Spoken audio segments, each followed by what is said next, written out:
Hi friends, welcome to Vasantha's kitchen. Vasantha's కిచెన్లో ఇవాల్టి special recipe పచ్చిశనగపప్పు పుదీనా వడలండి. వడలు అనేవి ఎన్నో రకాలుగా చేసుకుంటాము. ఈ పచ్చిశనగపప్పు వడలు అనేవి చాలా టేస్టీగా ఉంటాయి, ఎంతో ఈజీగా చేసుకోవచ్చు. సాయంత్రం పూట స్నాక్స్ లాగా తినచ్చండి. ఇక్కడ మనం ఈ వడలని విత్ గ్రీన్ చట్నీతో ఎలా చేసుకోవాలో చూద్దాము.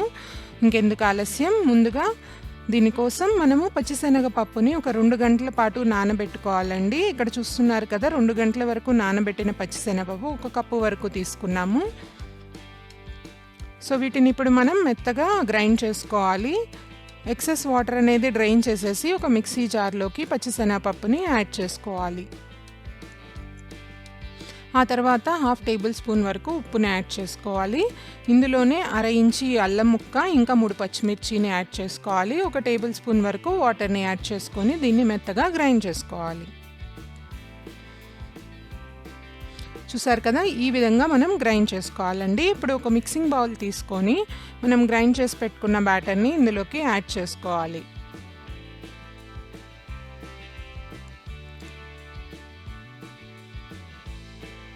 ఇప్పుడు ఇందులోనే ఒక పచ్చిమిర్చిని చిన్న ముక్కలుగా కోసి యాడ్ చేసుకోవాలి. ఇంకా 1/2 టేబుల్ స్పూన్ వరకు జీలకర్ర, 1/2 టేబుల్ స్పూన్ వరకు ధనియాల పొడి,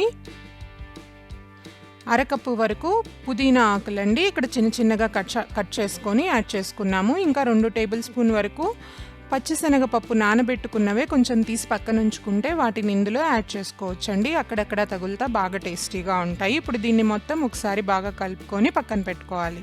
ఇప్పుడు స్టవ్ ఆన్ చేసుకొని కడాయిలో డీప్ ఫ్రైకి సరిపడా ఆయిల్ తీసుకొని చిన్న చిన్నగా బ్యాటర్ని తీసుకోనండి చూయించిన విధంగా వడల్లాగా వేసుకుంటూ ఆయిల్లో ఒకటొకటిగా వేసుకోవాలి. చూసారా, ఇలా ఒక చిన్న ఉండలా తీసుకొని దాన్ని చేత్తో ఇలా వడలాగా ప్రిపేర్ చేసుకొని యాడ్ చేసుకోవడమే. మనకి పర్ఫెక్ట్ రౌండ్ షేప్ అనేది ఏం అవసరం లేదండి. ఇలా చూయించిన విధంగా మీరు షేప్ చేసుకొని యాడ్ చేసుకోవచ్చు. సో అదే విధంగా మిగతా వడల్ని కూడా యాడ్ చేసుకోవాలి.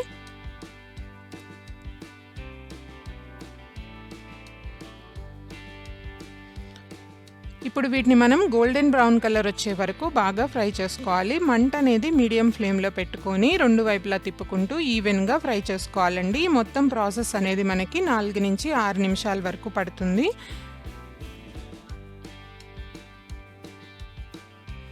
సో చూసారు కదా, ఈ కలర్ అనేది రావాలి. ఇప్పుడు వచ్చాక వీటిని పక్కకు తీసుకోవడమే.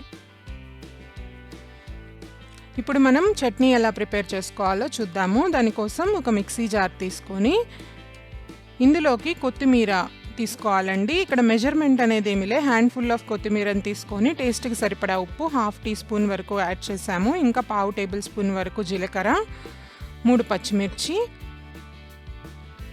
3 వెల్లుల్లి రెబ్బలు, ఇంకా 1/2 ఇంచి ముక్క అల్లం ముక్క చిన్నగా కోసి యాడ్ చేసాము. ఇంకా 1/2 కప్పు వరకు పెరుగుని యాడ్ చేసుకోవాలి. ఇందులో వాటర్ ఏమీ యాడ్ చేయకుండా మనం బాగా గ్రైండ్ చేసుకోవాలండి. మనకి ఈ చట్నీ అనేది చాలా టేస్టీగా వడల్లోకి చాలా బాగుంటుంది. గ్రైండ్ చేసుకున్నాక చూస్తే ఈ విధంగా మనకి ఇలా కన్సిస్టెన్సీ అనేది వస్తుంది. అంతేనండి, ఎంతో ఈజీగా శనగపప్పు వడలు ఇంకా మనం చట్నీ ఎలా చేసుకోవాలో చూసాం కదా. ఇవి చాలా టేస్టీగా ఉంటాయండి. బయట క్రిస్పీగా, లోపల సాఫ్ట్గా చాలా బాగుంటాయి. ఈ వడలు మీరు ట్రై చేసి ఎలా వచ్చిందో మాకు కమెంట్ సెక్షన్లో చెప్పండి. ఈ వీడియో కనుక మీకు నచ్చినట్లయితే మీ ఫ్రెండ్స్, ఫ్యామిలీకి షేర్ చేయండి. మరిన్ని టేస్టీ రెసిపీస్ కోసం వసంతాస్ కిచెన్కి సబ్స్క్రైబ్ అవ్వండి.